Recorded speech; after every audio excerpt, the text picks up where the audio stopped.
大家好，我是杨慧珍，欢迎来到乐龄养生。元旦假期刚过，可能好多人在计划着新一年的工作。可在那些掌管着全球财富流动的最核心的金融圈里，今天的空气显得格外凝重。就在几个小时前，我那个加密的通讯软件上收到了一条消息，来自一位资深的交易员老朋友。只有一句让我瞬间心头一紧，又彻底清醒的话：他们拒收了，是钨金。紧接着，全球的贵金属市场就发生了一件颇不寻常，可所有大媒体却都异常低调，尽力淡化热度的大事。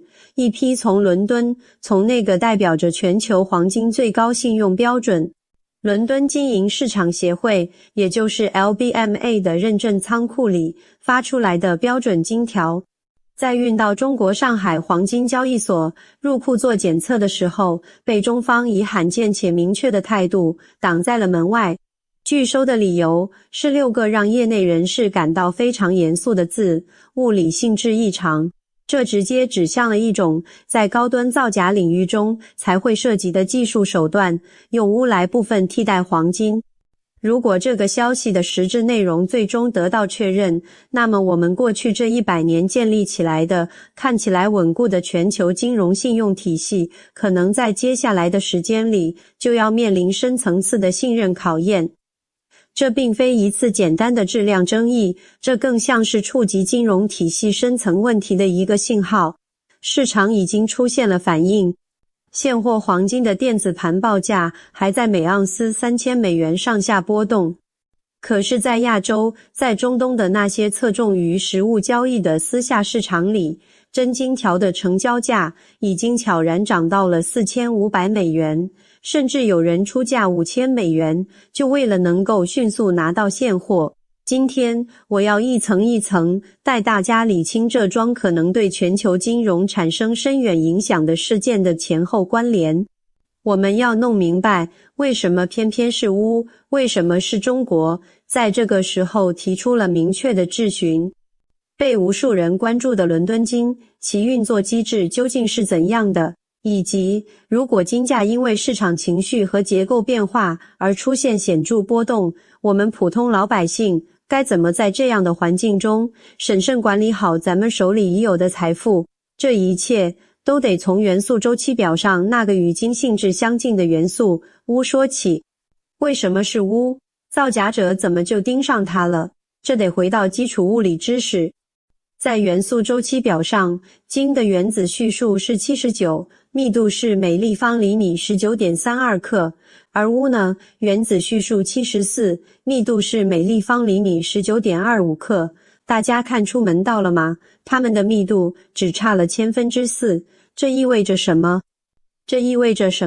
如果你把一块钨精密地切割成标准金条的形状，然后在外面严严实实地包上一层足够厚的真黄金，做成一根400盎司的国际标准交割金条，那么它的体积和真金条几乎一样，你双手掂量的那份沉甸甸的压手感也和真金条非常接近，甚至你用传统的试金石在表面划出来的道也是金色的。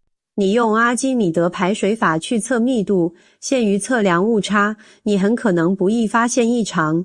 这种造假技术其实多年前就有过相关讨论，但以往这类情况多出现在监管不严的小范围市场，因为各国央行的金库、正规的大交易所都有着非常严格的检测流程。可这次涉及的地方是 LBMA 啊，朋友们，大家一定要明白 LBMA 是什么地位。它是全球黄金交易的核心枢纽，是制定行业标准的重要机构。全球大量的黄金交易，其价格基准都与之相关。如果连这个核心枢纽都发现了问题，那这就绝不再是某个环节的偶然失误，这指向的是需要整个系统进行深入检视的可能性。我们来仔细还原一下这次事件的细节。这批被关注的金条是从伦敦发往上海的。按照国际金融圈多年来的常见做法，这种机构之间的黄金交割很多时候会涉及账面划转。比如说，摩根大通卖给汇丰银行10吨黄金，那批金条可能物理位置并未移动，还在伦敦地下金库的某个架子上放着，只是仓库管理员在账本上把所有权从 A 改成了 B。在这个机制里，金条的物理移动并非每次必须，只要无人提异议并能满足审计要求，它作为一个资产符号就能持续运转。大家所依赖的是这套体系的信用和账目记录。可咱们中国近年的做法有所不同，中国这几年一直在稳步推进一件事，即强调实物交割和实物储备的重要性。我们更注重实物资产的真实性和可控性。我们交割黄金就一定要实实在在地把金条运回上海，运回北京，然后每一根都要经过严格的检测流程，包括 X 光机、超声波扫描，甚至会进行随机抽样和熔铸复验。这就好比一个注重实物验收的参与者，在接到货物后说，我需要按照标准流程进行检验。结果在检验中发现了不符合标准的情况，从而对原有体系的可靠性提出了质询。传闻里，这批被上海拒收的金条，内部大约有 30% 到40% 的部分被指出可能是钨。造假的手法非常隐蔽，他们用的不是简单的表面镀金，而是钻孔填充或者夹层结构那种复杂工艺。他们把金条的上下左右都保留了足够厚的真金层，只在最核心、最不易检测的部位进行替换。这样，即使用普通的 X 光机去检查，如果穿透力不足或者检测标准不够严密，可能无法及时发现内部的问题。要做到这一步，需要较高的冶炼和精密加工技术，也需要在特定环节具备相应条件。这并非普通手段可以完成。这让我不由得想到一个更深层的关联领域，那就是国际黄金租赁市场。大家知道吗？在国际金融市场，黄金不只是一种商品，它也被作为一种金融工具使用。例如，各国央行可能将金条出借给投行，投行再将这些金条作为抵押物融入资金，投入其他市场。或者投行将金条融出给金矿公司，矿企可能进行套期保值操作。在这个过程中，一根实物金条可能在金融账目上被多次引用，作为信用支撑。这就是所谓的纸黄金衍生交易。市场参与者可能用1吨的实物黄金支撑起规模更大的黄金衍生品交易。但问题是，最近这几年，宏观环境发生了变化。随着主要经济体货币政策调整，全球地缘格局出现新变化。一些东方国家，像咱们中国、俄罗斯、印度，还有中东地区，开始更加注重实物黄金的储备和回流。他们倾向于将部分纸黄金合约兑换成实实在在的金条，并要求运回本国。这样一来，西方主要金库中的实物库存流出速度加快，实物储备水平受到关注。为了应对可能的实物需求，维持系统账面平衡，某些处于这个链条中的机构可能会面临压力。他们如果采取了不当手段，例如制造高仿真的替代品来临时冲抵库存，他们赌的就是只要不出现大规模集中的实物提取，只要没有人对每一根金条都进行破坏性检测，这个体系就能维持运转。可他们可能低估了中国市场对实物交割标准的严格执行和检测技术的严密性。这次拒收事件从某个角度看，是中国对现有国际黄金交割标准和信用的一次严肃质询。中国向市场发出了一个明确的信号，我们对于黄金的真实性有着极高的要求，我们将严格依照我们认可的标准进行验收。这个信号可能引发的后续反应值得高度关注。这也是为什么我说这关乎全球信任机制。大家不妨思考一下，如果你是其他国家储备的管理者，听到这个消息，你会怎么做？你可能会对你存放于国际金融中心的黄金储备的安全性产生疑问。你可能会想，我存在那的那部分金条是否也需要重新检验？你接下来可能会考虑的措施就是要求加强审计，或者将部分储备运回本国或可信的第三方进行复验。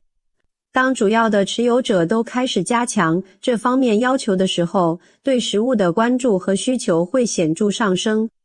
而 LBMA 和纽约的 COMEX 交易所等机构则需要应对由此产生的实物调度和检验压力。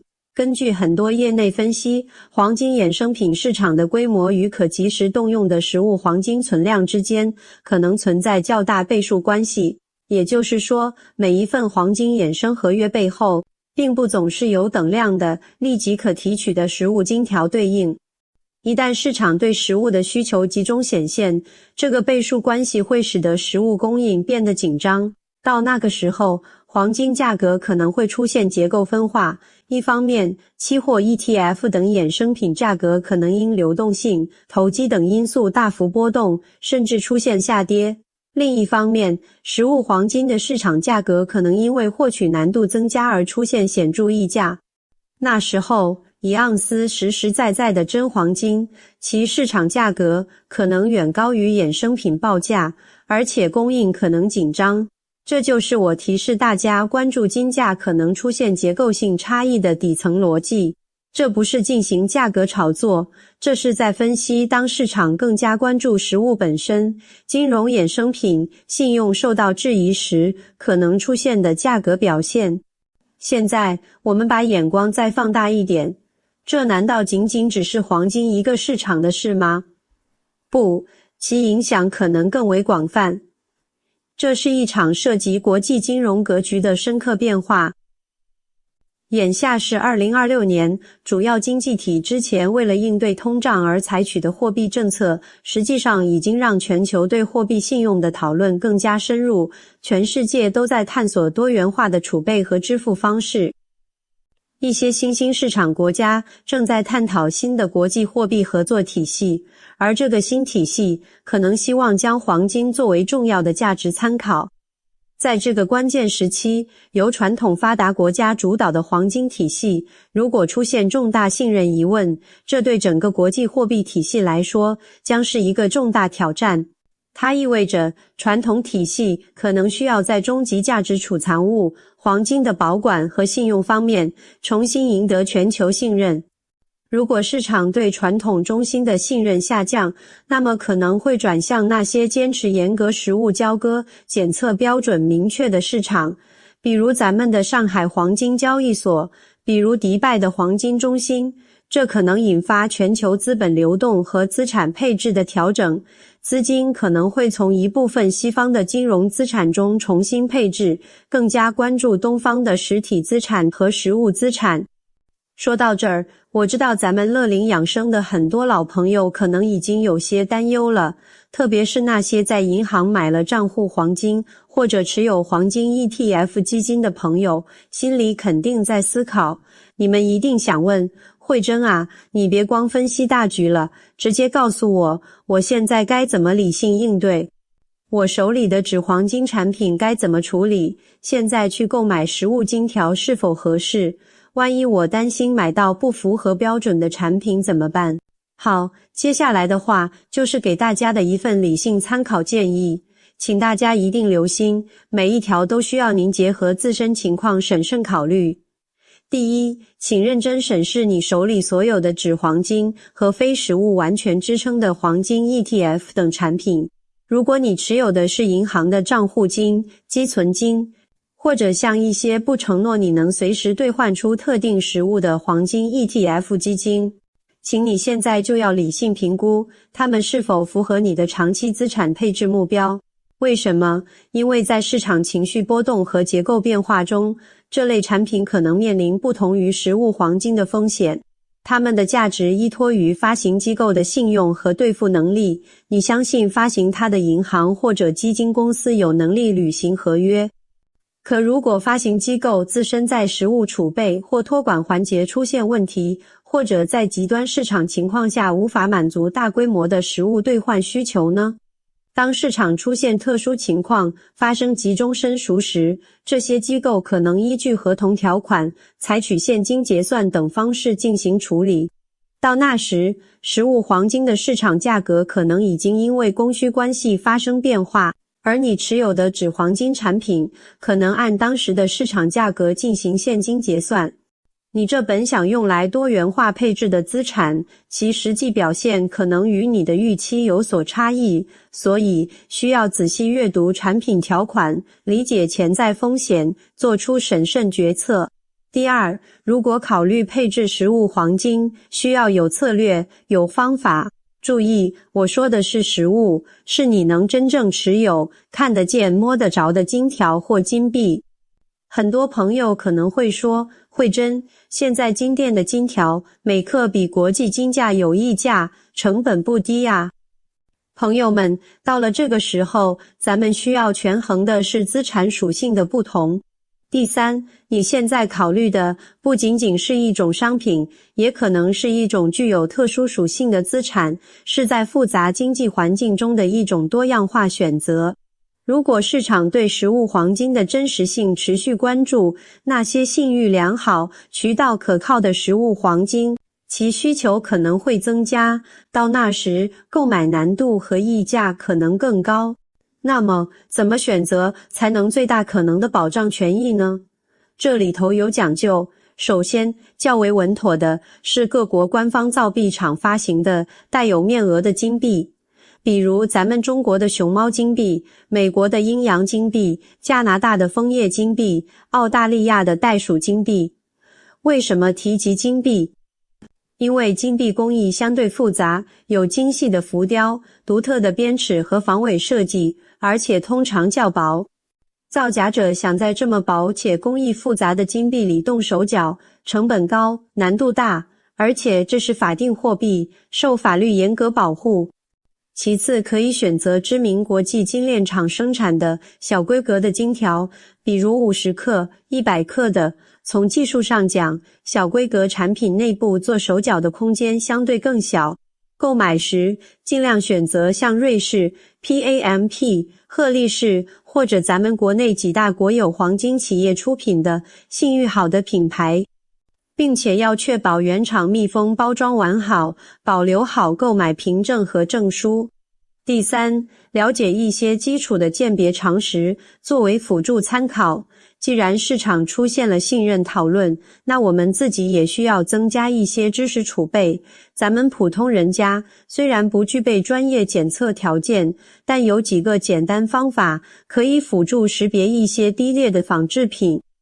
第一招，强磁铁测试。真金和钨都是抗磁性金属，不被普通磁铁吸引，但你可以在网上购买一块强力磁铁，用它去靠近金条。如果金条有任何一点被明显吸住的感觉，那里面很可能掺了铁、镍这类磁性金属，需要高度警惕。这是快速排除低端掺假的一个方法。第二招，重温阿基米德排水法测密度。这就是基础的物理知识，有一定参考价值。你需要一个能精确到 0.01 克的电子秤，一个杯子、一杯水、一根细线。第一步，称出金条在空气中的重量。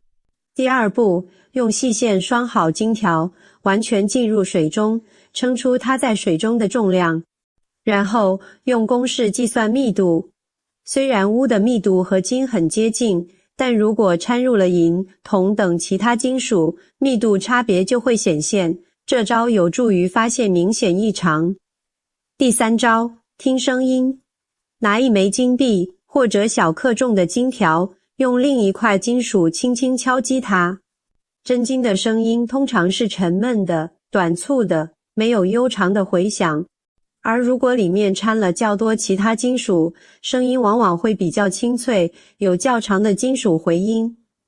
当然，最稳妥的方式还是在购买时选择国有大银行、授权经销商或正规金店这些有信誉背书的渠道，并且当场核对证书、称重、观察外观，索要正规发票。第四，可以适当关注黄金矿业领域的长期基本面。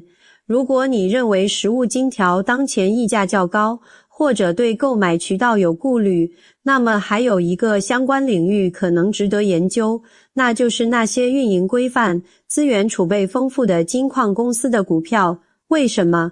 因为金矿公司是实物黄金的生产源头。如果未来现货金价因为市场结构性变化出现长期上行趋势，那么金矿公司的盈利状况可能会得到改善。这里存在所谓的经营杠杆效应。举个例子，假设现在金价$3000，一家矿企的生产总成本是$1500一盎司，那么它每卖1盎司金，毛利约为$1500。如果金价上涨，而成本相对稳定，那么每盎司的利润增长幅度会超过金价涨幅。而且，在注重实物的环境下，拥有实实在在黄金资源和生产能力的公司，其资产属性更偏实体。我们可以多研究那些在法律法规健全、政局稳定的国家地区运营、资源禀赋好、管理规范的龙头矿企。第五，也是最重要的，是保持理性心态，做好长期规划。朋友们，这次乌金条事件很可能引发一系列对现有体系的审视和讨论。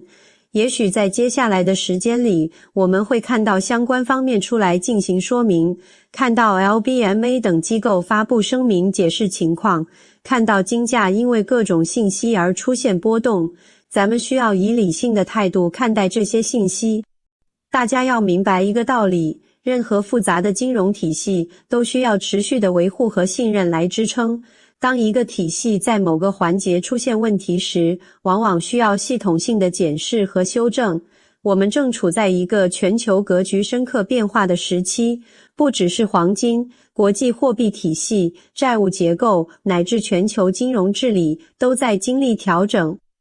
在这样的时代背景下，真实可靠和风险管理变得尤为重要。如果你手里已经持有一些实物黄金，请妥善保管，它可以作为资产组合中分散风险的一部分，不要被短期的市场情绪和价格波动过度影响，除非你有明确的流动性需求。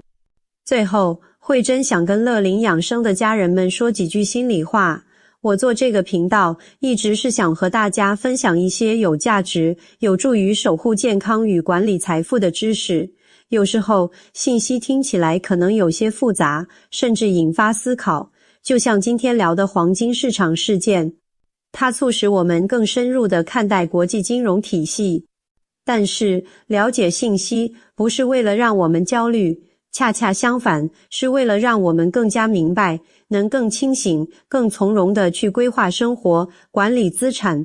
不管未来的金价如何变化，那个数字本身并不完全代表财富。重要的是，在纷繁复杂的经济环境中，你能够基于充分的信息和理性的判断，做出适合自己的财务安排，保护好自己和家人的生活。如果大家觉得慧珍讲的有些参考价值，如果你也想让更多身边的朋友了解这个关乎资产配置的信息，请你可以在合适的时候分享给他们。让我们一起在这个充满变化的时代里，努力做一个理性、稳健的生活家。不要忘记订阅乐龄养生，我是杨慧珍，咱们下期再见。